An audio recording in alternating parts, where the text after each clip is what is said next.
예, 이제 6월의 첫 주입니다. 우리나라의 뭐 이런 기후의 특성, 그리고 우리 사회의 일상의 특성들을 고려해 볼 때 사실상 이 6월이 하반기의 시작이 아닐까 이런 생각을 해봅니다. 왜냐하면 또 6월이 지나면 7월은 이제 무더위가 폭염이 너무 강할 때고, 그리고 이제 휴가철에 접어들게 되고 8월 초중순까지 이제 8월 15일까지 쭉 이렇게 그냥 가다 보면 뭐 7월달 뭐 한 달, 8월 뭐 절반 정도는 뭐 그냥 훌쩍 넘어가 버리지요. 그러다 보면 9월, 10월, 11월 우리 교회 결산이 11월이니까 뭐 금방 한 해가 저물어 갑니다. 이렇게 볼 때에 이 6월의 첫 주는 다시 한번 우리가 다른 각도에서 생각을 해야 되겠다, 바라봐야 되겠다 이런 생각을 했습니다. 하반기의 새로운 시작이다, 저는 이렇게 설정을 하고 우리 하반기 6월 이후의 목회를 이렇게 하반기 목회에 방점을 두고 그렇게 이제 다시 시작하는 마음으로 한 해를 마무리 지어 가고자 싶은데요. 아무튼 저와 여러분들이 이번 6월달 첫 주를 기점으로 해서 다시 한번 우리가 걸어왔던 2022년도에 5개월의 그 시간들을 한 번 더 들여다보고 반성할 일이 있으면 반성하고 다시 한번 허리띠를 졸라매야 될 일이 있으면 허리띠를 졸라매고 더 하나님 앞에 절절함을 품어야 될 것 같으면 절절함을 품으시고 6월을 다시 새롭게 시작하는 그런 축복의 시간이 될 수 있기를 주의 이름으로 축원합니다. 오늘 말씀, 그래서 오늘 본문의 말씀을 통해서 하반기를 열어가는, 또 하반기를 통해서 하나님께서 우리에게 주시는 그 축복들을, 또 그 말씀들을 또 이렇게 가슴에 품고 하나님 주시는 그 힘과 은혜를 가지고 시작하고자 본문의 말씀을 은혜의 말씀으로 선택을 했습니다. 자, 오늘 본문의 말씀에 여러 가지 그 말씀들이 언급되고 있습니다만은 가장 핵심적인 단어가 하나 나오죠. 그 단어를 보시게 되면 30절입니다. 우리 30절 한번 읽어볼까요? 시작. 그들이 평안함으로 말미암아 기뻐하는 중에 여호와께서 그들이 바라는 항구로 인도하시는도다. 아멘. 그들이 바라는 항구, 그들이 바라는 항구라고 하는 것은 desired harbor, 뭐 이렇게 번역이 되어 영어 성경으로 번역을 하고 있습니다만은 뭐 쉽게 이야기를 하면 소망의 항구다 이렇게 말씀을 드릴 수 있습니다. The harbor of hope, 그 희망의 항구다. 희망의 항구. 그리고 오늘 우리에게 주신 말씀의 결론은 뭐냐면 그들이 평온함으로 말미암아 기뻐하는 중에 여호와께서 그들이 바라는 소망의 항구로 인도하시는도다. 여기에다가 그들이라고 하는 이 단어를 바로 내 자신의 이름 혹은 우리를 넣게 되면 우리들이 평온함으로 말미암아 기뻐하는 중에 여호와께서 우리들이 바라는 소망의 항구로 인도하시는도다. 이렇게 말씀을 읽을 수가 있는 것이죠. 그래서 이 말씀을 이렇게 읽어내면서 제목을 희망의 항구에서 결산을 준비하라 하는 제목을 갖고 말씀의 은혜를 나누고자 합니다.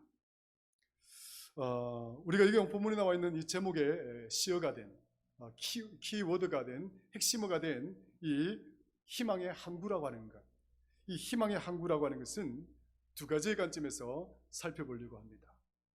첫 번째는 소극적인 의미에서 희망의 항구는 어떤 의미인지, 두 번째는 적극적인 의미에서 이 희망의 의미는 또 어떤 의미를 갖고 있는 것인지 이렇게 생각을 해보고 말씀의 은혜를 나누고자 합니다. 첫 번째, 우리가 소극적 의미로서의 이 소망의 항구란 무엇인가? 결론적으로 말씀을 드리자라고 한다면 소극적 의미의 이 항구는 본문에서 말하고 있는 것처럼 이것은 도피처가 되겠습니다. 피난처가 되겠습니다. 그리고 우리를 주변의 위험과 어떤 것들로부터 우리를 지켜주고 보호할 수 있는 아주 안정된 공간, 평안한 공간, 바로 그런 의미로 지금 소망의 항구를 이야기를 하고 있습니다. 자, 그럼 이 소망의 항구는 도대체 어떤 의미와 관련해서 이 단어가 지금 기술이 되어지고 지금 시인은 이 단어를 이렇게 우리에게 신앙 고백적으로 들려주고 있느냐? 본문을 쭉 읽어보면 이렇게 나와 있죠. 시작합니다. 23절. 배들을 바다에 띄우며 큰 물에서 일을 하는 자는, 이렇게 됩니다. 배들을 바다에 띄우며 큰 물에서 일을 하는 자. 그 바다에서 일을 하는 자라고 하는 이 사람을 국한시켰지만, 이걸 좀 더 우리가 우리의 삶과 관련해서 이렇게 연관을 짓게 되면, 바다에서 일을 하는 것은 비단 우리 눈에 보이는 그냥 그물을 들고 이렇게 배를 타고 고기를 잡는 어부라고 이렇게 생각할 수도 있겠지만, 사실 따지고 보면 여기 있는 저와 여러분 모두가 이 바다에서 일을 하고 있는 사람들과도 같은 것이다, 이렇게 말씀을 들을 수 있습니다. 그래서 불교에서는 인생은 고해다라고 이야기를 하잖아요. 그 인생이 도대체 뭐냐? 바다에서 사는 것이라는 거예요. 그것도 어떤 바다에서 사는 것이냐? 고통의 바다에서 살아가는 것이다. 오늘 본문에 나와 있는 그물을 들고 또 고기잡이 어떤 도구를 들고 바닷가에 나가서 일을 하는 이런 어떤 특정한 어떤 그런 단어로 지금 기술이 되어졌지만, 그러나 좀 더 우리가 넓은 의미에서 살펴보게 되면 바로 우리가 이 인생의 바다라고 하는 곳에서 살아가는 그 인생의 모습과도 같은 것이다. 같은 것이다. 그렇게 다르지가 않다. 그렇게 차이가 나지 않는다 하는 사실을 우리가 본문을 읽어보면 깨닫게 됩니다. 자, 볼까요? 첫 번째, 이 바다에서 일을 하게 되면 어떤 일이 일어나느냐 한번 볼까요? 26절 한번 읽겠습니다. 시작. 그들이 하늘로 솟구쳤다가 깊은 곳으로 내려가나니 그 위험 때문에 그들의 영혼이 녹는도다. 하늘로 솟구쳤다가, 그리고 또 어떻게 된다고? 깊은 곳으로 떨어졌어. 그 위험 때문에 영혼이 녹아내린다. 극도의 불안감, 그 극도의 죽음에 대한 공포, 그 의미를 영혼이 녹아내린다라고 지금 표현을 하고 있는 거죠. 그 시인은 이 장면을 우리 인생을 어떻게 보고 있는 겁니까? 인생이라고 하는 것은 어떤 때는 뭐예요?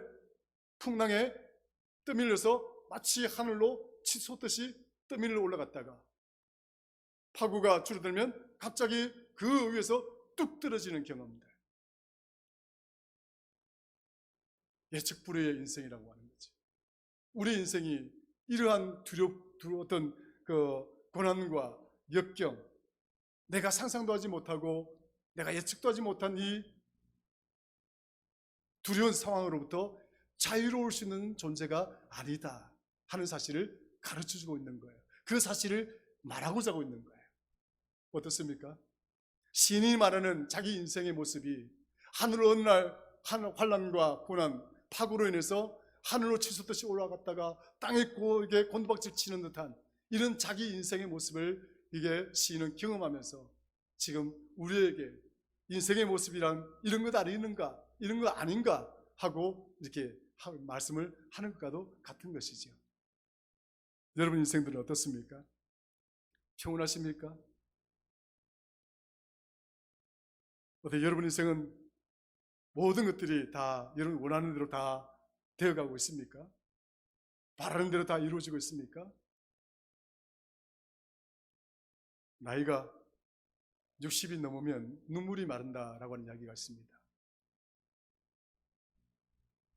그래도 요즘은 저도 60이 이제 딱 됐습니다만은 눈물이 나더라고요. 눈물이 흐르더라고요. 아직도 눈물이 남았더라고요. 여러분들 살아가면서 눈물 없이 여기까지 오신 분 있으십니까? 가슴을 치어짜듯이 자기 가슴을 이렇게 움켜잡고 보냈던 그런 아픈 경험은 없으시나요? 자신을 몰라줘서 그 원통하고 억울했던 그런 일들은 또한 없는가요? 본의 아니게 상대에게 상처를 주고 아픔을 주고 고통을 주었던 그런 또 나의 사악한 모습은 또한 없었던가요? 이렇게 가만히 우리 자신이 그런 인생들을 들여다보게 되면 우리 인생이라고 하는 것이 그렇게 내가 바라고 원하는 대로 살아온 인생이 아니다. 마치 바다 위에서 풍랑이 불면 하늘을 솟구치다가 풍랑이 좀 줄면 땅에 그냥 곤두박질 치는 듯한 그런 인생의 굴곡이 있는 그런 경험들을 수없이 할 수밖에 없었던 것, 그것이 인생 아닌가?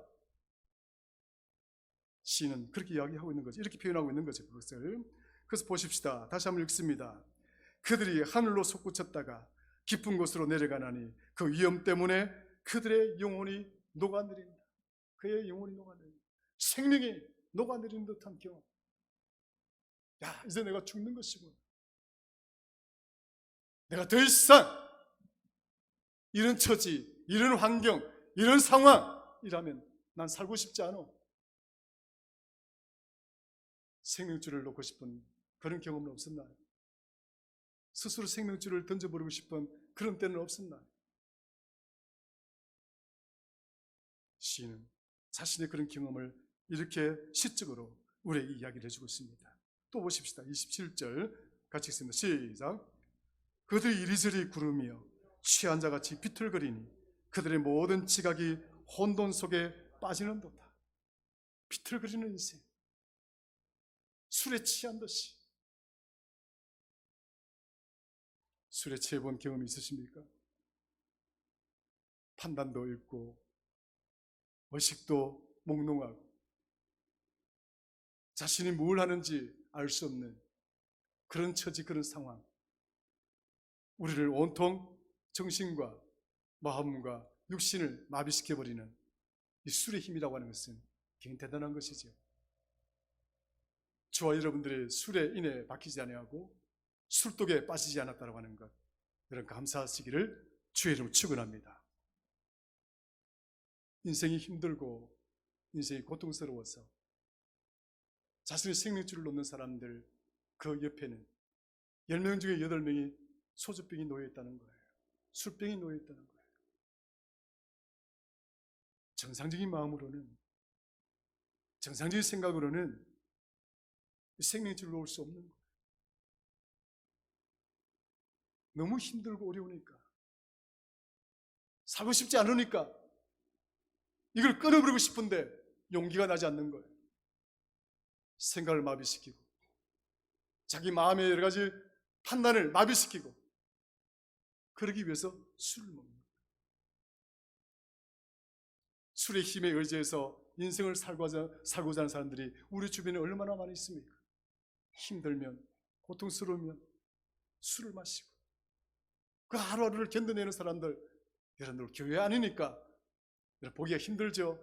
교회 밖에 나가면 수많은 사람들이 그렇게 살아가고 있어요. 왜 그렇게 사는가? 희망이 없기 때문에 그래요. 소망이 없기 때문에 그런 거예요. 너무 힘들고 너무 어렵기 때문에.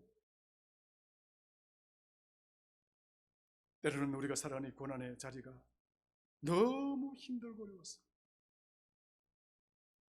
정상적인 생각으로는, 정상적인 마음으로는 도저히 살아갈 수가 없는 거예요. 비틀거리며 사는 인생. 빙점 사보능자가 지은 빙점이라는 책이 있습니다. 거기 보면 아주 아름다운 장면이 하나 나오는데 그 아름다운 장면이 아닌 거예요. 굉장히 슬프고 우리 마음을 아프게 하는 거예요. 주인공이 산등성이를, 눈이 온 산등성이를 쭉 걸어갑니다. 그 걸어가는 장면이 나와요. 그래도 그 눈이 걸어온 그 산등성이를 쭉 걸어가다가 어느 순간 갑자기 뒤를 다 돌아보니까 자기가 걸어온 그 발걸음이 비틀비틀한 거예요. 자기는 바르게 걸어왔다고 생각했는데 뒤를 돌아보는 순간 자기의 발걸음이 그렇게 뒤틀려 있는 거예요. 비틀거리며 걸어온 거예요. 성도 여러분, 인간은 완벽하지가 못합니다. 완벽할 수가 없는 것입니다. 아무리 완벽하려고 해도 그렇게 되지를 않는 것입니다. 인간은 그렇게 되어 있는 거예요. 왜 그런가? 우리 늘 말씀을 드린 것처럼 우리는 죄의 그런 어떤 뿌리를 가지고 이 땅에 왔기 때문에 그런 거예요.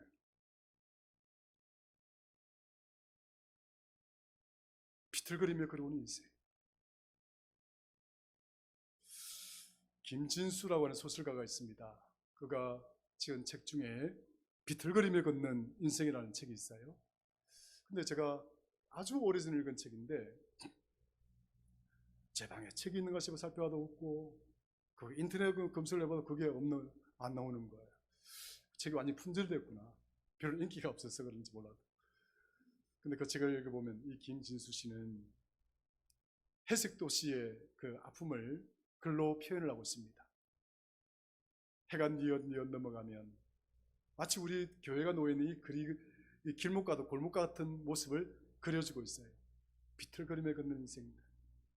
입에서는 마늘 냄새를 풍기고 비리한 고기, 돼지고기 그런 고기 비리한 냄새를 풍기면서 비틀거리며 걸어가는 조명 아래에 한 구석에는 구토를 하느라 쓰러져 있고 뭐 통통 이렇게 우리 해석도시에 살아가는 우리 인생의 모습을 단상을 이렇게 글로 표현을 해주고 있는데 그 인생이 바로 자기 자신이라는 거예요.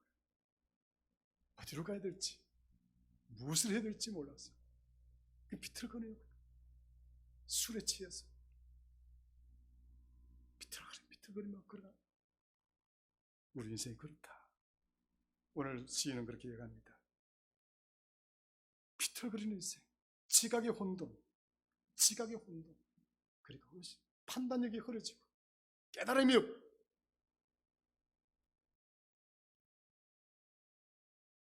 사랑하는 성도 여러분, 하나님은 오늘 시인은 이 말씀을 통해서 소극적 의미로서의 소망의 항구란 뭐냐? 누가 있어서 나를 이 고난의 자리, 이 비틀거리는 인생의 자리, 이 출렁거리는 이 파도, 이 고난과 맞서 있는 이 인생의 바다에 이 자리에서 누가 나를 건져줄 것인가 하는 이야기를 하고 있는 거예요. 누가 나를 건져주겠다. 누가 과연 정말 이 고난을 이겨내게 만들고 이 시련들을 극복하게 만들어서 나를 이곳에서 건져 올릴 수가 있겠느냐.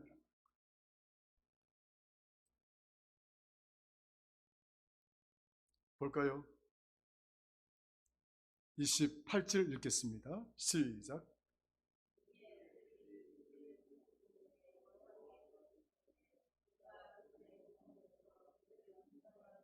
아멘. 29절 시작. 아멘. 누가 있어서 신을 말합니다. 하나님께 돌아오는 자, 하나님 앞에 자기 자신을 내어놓는 자, 하나님 앞에서 자기의 어려움과 자기의 시련과 자기의 그 깊은 마음들을 아뢰고 고백하고 하나님께 고백할 수 있는 자, 그 자가 이 비틀거리는 인생에서 그리고 그 출렁거리는 고난과 시련의 그 인생의 바다에서 구원을 얻을 수가 있는 것이다.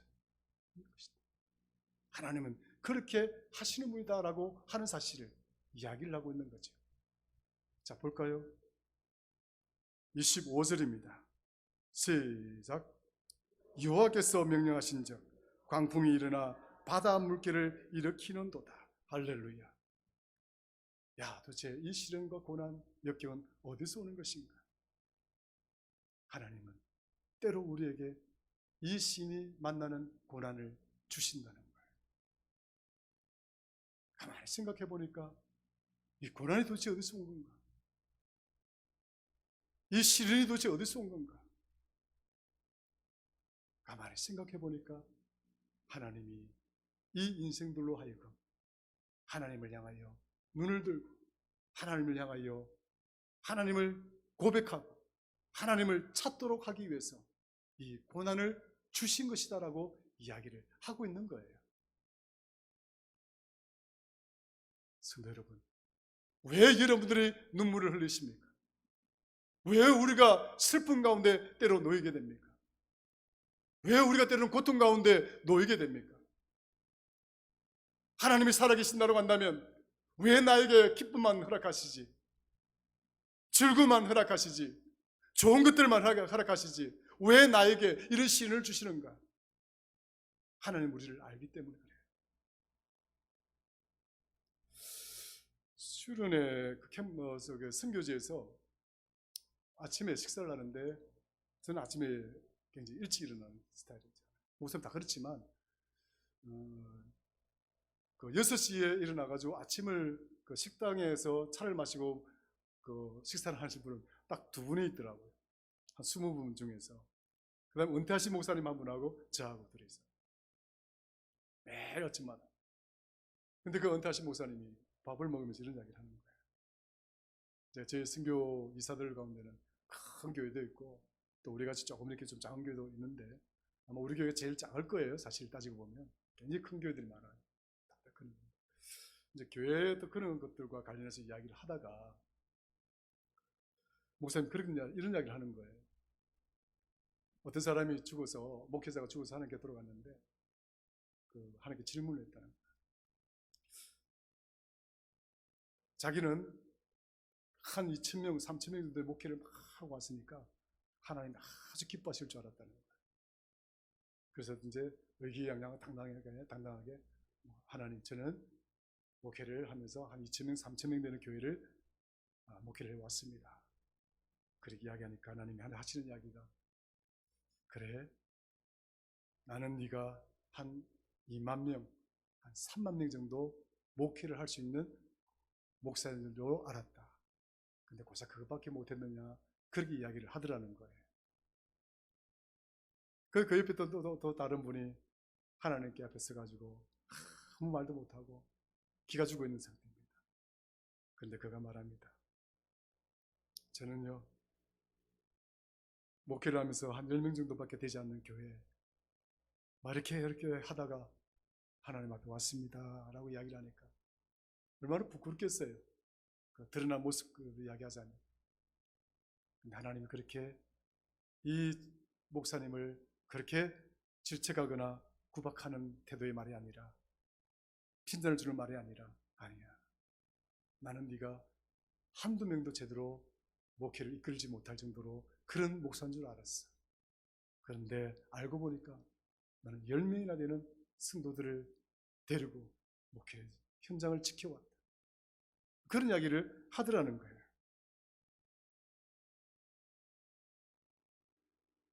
여러분, 때로는 우리가 이렇게 우리 삶이 공평하지 않게 보여질 때가 있습니다. 저 사람들은 좀 잘 사는데 왜 나만 이렇게 힘들어질까? 저 사람 건강한데 왜 나만 이렇게 질병을 안고 살아갈까? 이렇게 막 상대적으로 비교하다 보면 막 내가 억울해지고 막 내가 뭔가 박탈감을 느끼고 막 내가 손해보는 듯하게 느껴지고 그렇게 느껴질 때가 많이 있다는 거예요. 그러나 여러분, 하나님은 바로 그런 상태에 놓이게 될 때 여러분들에게 기회를 주고 계신다는 사실을 깨달으시기를 주의 이름으로 축원합니다. 하나님이 그 상황으로 이끌어 가신다는 거예요. 너를 다시 세우기 위해서, 너를 정말 이 구원의 의미가 무엇인지, 왜 너를 택하고 왜 내가 너를 불렀는지, 왜 너를 위하여 내 독생자가 예수 그리스도가 십자가를 져야 그 십자가 위에서 그렇게 죽어야만 했는지 그 이유를 깨닫도록 하기 위해서 고난도 주시고 남들에게 없는 질병도 주시고 여러분들 저 높은 곳에 끌어올렸다가 땅밖 밑으로 내동기 치고 온 지각이 마비되어져서 아무것도 할 수 없는 비틀거리는 그런 술 취한 자의 모습처럼 방향이 보이지 않고 무엇을 해야 될지도 모르는 그런 막연하고 깜깜한 우리의 인생에 그 칠흑 같은 어둠의 자리에서 왜 허락하시는가? 왜 그렇게 이끄시는가? 바로 그 자리에서 저와 여러분들에게 은혜를 베푸시기 위해서 하나님, 저와 여러분들을 바로 그 자리에서 내가 너를 이끌고, 내가 너를 지도하고, 내가 너를 통치하고, 내가 너의 하나님이심을 하나님 보여주기 위해서 이 고난을 주셨다라는 사실을 시인은 오늘 본문에서 이야기를 하고자 하는 거예요. 시인은 말합니다. 이렇게 말하고 있지 않습니까? 여호와께서 행하신 일들과 그의 기한 일들을 깊은 바다에서 보니까 여호와께서 명령하신즉 광풍이 일어나 바닷물길을 일으키고 그들이 하늘로 솟구쳤다가 깊은 곳으로 내려가니 그 위험 때문에 그 풍랑 위에 있는 영혼들이, 그 인간들이, 인생들이 영혼이 녹아내리고 때는 술 취한 듯이 비틀거리고. 누가 그랬다는 거예요? 하나님이 광풍을 일으켰다는 거예요. 중요한 것은 이 어려운 상황을 맞이했을 때 어떻게 하는가라고 하는 거예요. 어떻게 해야 되는가라고 하는 거예요. 시인은 지금 그걸 이야기하려고 하는 거예요. 누구나 할 것 없이 인생은 그렇다는 거예요. 이 하나님의 섭리와 하나님의 통치와 하나님의 이 이끄심에 대해서 누구도 벗어날 자가 없다는 거예요. 이럴 때 우리가 어떻게 해야 되는가? 시는 이렇게 이야기합니다. 자, 보십시다. 28절. 이에 그들의 고통 때문에 여호와께 부르짖으매. 어떻게 했다고요? 하나님께 부르짖으매. 하나님께 부르짖으매. 하나님께서 어떻게 하셨습니까? 그들을 인도하여 주시고. 맞습니까? 맞습니까? 그들에게 평온함, 샬롬을 허락하시고 또 그들에게 어떻게 했다고요? 소망의 항구에 닿도록 하셨다. 성도 여러분, 하나님은 우리의 구원자가 되심을 믿으시기를 축원합니다. 하나님, 우리 인생의 피난처요, 우리 인생의 요새요. 하나님은 우리가 의지해야 할 바위이신 것입니다. 바로 이러한 바다, 이러한 항구, 하나님께 나오는 자는 바로 이러한 항구에 이르게 될 것이다. 구원받은 항구, 평안의 항구, 기쁨이 가득한 항구. 이게 하나님이 시인이 오늘 본문에서 이야기를 하고자 하는 항구의 소극적 모습입니다. 그냥 이 문맥에 담겨져 있는 그대로 내용입니다. 소망의 항구란 뭐냐? 하나님 바로 이런 풍랑 속에 놓인 우리 인생을 건져주시고 비틀거리며 걸어가는 이런 희망 없는 우리 인생을 건져주시는, 그래서 소망의 항구로 데려가시는 그 샬롬이 있고 기쁨이 있고 눈물이 비나여 기쁨이 되게 하시고 슬픔이 비나여 춤이 되게 하시는 그 하나님의 그 은혜의 자리로 이끌어 가시는 바로 그 소망의 항구가 소극적 의미의 항구의 모습이라고, 항구의 은혜라고 한다면 좀 더 확장시켜서 결론적으로 말씀을 드린 부분은 이 희망의 항구의 적극적인 것은 도대체 적극적 의미는 뭔가라고 하는 거예요. 본문에 담겨져 있지는 않지만 저는 부산 사람이라 바다에 대한 어떤 그 성격에 대해서 좀 육지에 사는 사람들보다도 많이 이해를 하고 있습니다. 뭐 많은 이야기 들었지만은 제가 울릉도에 한번 간 적이 있어요. 울릉도에 간 적이 있는데 울릉도에 이제 배가 포항에서나 이렇게 들어가게 되면 배를 한 4시간, 5시간 타고 들어갑니다. 요즘 좀 어떨지 모르겠는데 그 울릉도 도동항이라고 있어요. 도동항에 배가 딱 들어갑니다. 도동항에 들어가면 그래서 이제 하선을 하는 거죠. 하선을 하면 바로 그 도동항구 주변에 숙박시설도 많고 그래서 요즘은 많이 좋아졌다고 그래요. 다 이제 숙박소에 들어가서 이제 울릉도 여행을 준비하고 이제 그렇게 하게 됩니다. 근데 거기서 참 재미있는, 놓쳐서는 안 되는 그런 어떤 뭐라고 그래야 될까요? 울릉도에 가시면 반드시 해야 될 뭐 이렇게 버킷 리스트라고 그럽니까? 해야 될 일 하나를 말씀을 드리자면 새벽에 12시나 1시쯤 되면 오징어 배가 쫙 들어옵니다. 장관이에요. 그러니까 밤새도록 고기 잡으러 갔던 배들이, 저녁에 나갔던 배들이 그 배 위에 그 뭡니까, 이런 TV 보시죠? 전구 굉장히 밝은 전구들이 쫙 빨래출처럼 쫙 이렇게 열려가지고 달려가지고 쫙 한국 들어옵니다. 그 한국 그렇게 엄청 크지는 않지만 그 들어오는 장면이 얼마나 아름답고 정말 막 가슴이 이렇게 뜨거울 정도로 너무 보기가 좋아요. 꼭 울릉도 가시면 보셔야 됩니다. 새벽 1시나 2시에 나가면 되죠. 그런데 이분들 배를 다 이렇게 이제 항구에다가 딱 이렇게 선착을 하게 되면 제일 먼저 하는 일이 있어요. 뭘 하는 줄 아세요? 그 밤새워 잡았던 오징어들을 막 내려놓습니다. 내려놓고 그 다음에 뭡니까? 진짜 경비인들 와가지고 막 바로 경비합니다. 막 지고 하고 가서 하고 막 하고 그 다음에 이제 그 할머니들 그 이제 좀 새벽에 나와서 장사를 하시는 몇 분들은 그걸 또 받아가지고 판을 딱 깔아요. 그럼 새벽에 나와 있는 관광객들 중심으로 그걸 그 오징어 회를 잘 가지고 이게 파는 거예요. 그게 장관이 굉장히 그 운치가 있고 낭만이 있습니다. 무슨 이야기를 하려고 이야기를 하느냐? 배가 항구에 들어오게 되면 좀 더 확장을 시키면 반드시 결산을 해야 된다. 하나님이 오늘 시인이 말하는 이 항구가 소망의 항구라 할지라도, 시인이 말하는 이 항구의 모습이 우리를 고난과 역경과 시련 가운데서 우리를 건져내는 항구라 할지라도, 그러나 항구는 결국은 결산을 해야 됩니다. 인생의 바다 위에서 항해하며 살아왔던 내 인생에 대해서 하나님 앞에 고스란히 내어놓아야 되는 거예요. 내가 5달란트를 받았다면 그 5달란트를 가지고 무엇을 했는지, 내가 10달란트를 받았다고 한다면 그 10달란트를 가지고 무엇을 했는지 인생의 배에서 내려야 됩니다. 다 내려서 하나님 앞에 결산을 받아야 되는 거예요. 2022년도가 이제 어느덧 전반기가 지나고 하반기를 시작합니다. 우리는 그냥 시험없이 그냥 아무런 생각 없이 깊이 없이 그 절절함이 없이 때로 계획을 짤 때가 많이 있습니다.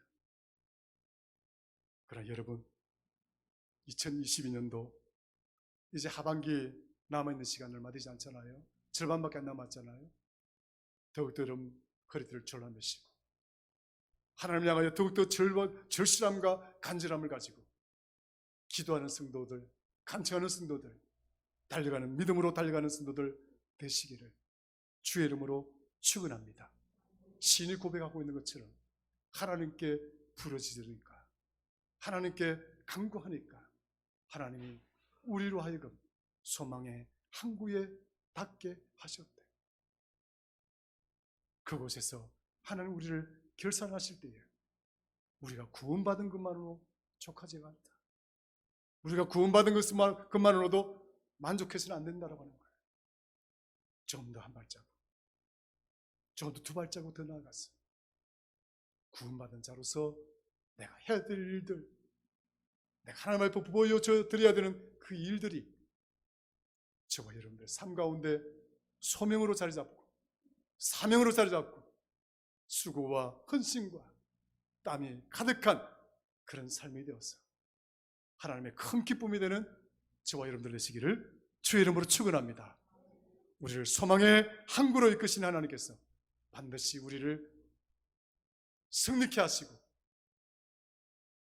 반드시 우리로 하여금 승리자로 만들어 주셔서 저와 여러분들의 삶을 필승케 하시는 줄 믿으시고 두려워하지 마시고 염려하지 마시고 근심하지 마시고 오직 하나님만 바라며 나아가는 저와 여러분들 우리 교회가 되기를 주의 이름으로 축원합니다.